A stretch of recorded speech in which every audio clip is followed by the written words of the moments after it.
Hi, I'm Marvin Jacobo. I was part of Stanislaus County's Safe Worship team, the team that was put together about a month ago to begin the process of developing guidelines and framework for places of worship to open safely, not only with safe sanitized areas, but also that people would feel safe. And about a month ago, when we began to put this group together, we understood that we needed to set some parameters, some frameworks, some guidelines around groups that were going to be opening.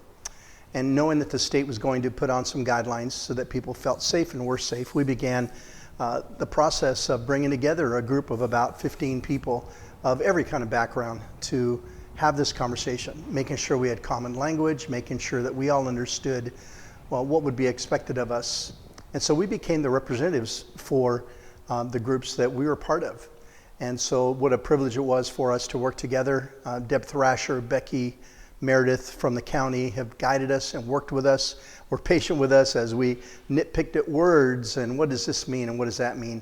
And so what you have in your hands, or what you have on the website, is a document that we're very confident about. We do understand it's a living document, which means that it's going to be changing. It'll be adjusting. There'll be tweaks back and forth. And so please pay attention to the website. Please pay attention to the little changes that'll be occurring, because at this point, it is what we have. And so now we're just waiting for the state to give us the approval to jump on and get on with it. So we felt that it was important that the congregations and the churches had a document in their hand so that they can begin now to train their staff, to train their cleaning workers, as well as their churches and their leadership about how church is going to look after we open.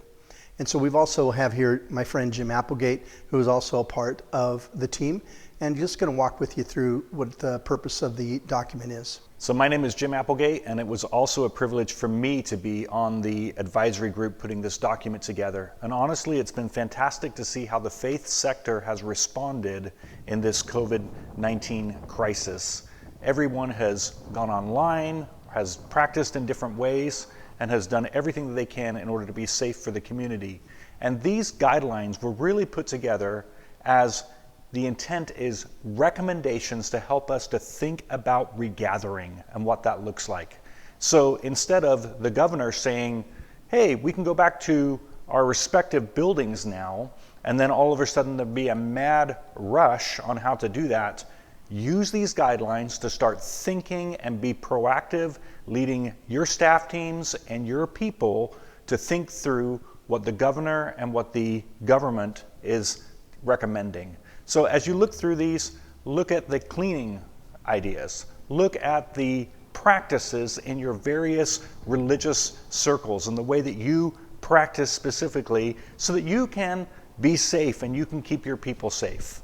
And you can use these guidelines to educate the individuals who should come and the individuals who should stay home at this point. And even as you think about your kids and how they'll interact, or the small groups potentially that you have in your various religious places. So these guidelines are not meant to be exhaustive, they're not meant to be legally binding, but they're meant to be recommendations to help you think through the next steps on how to keep safe.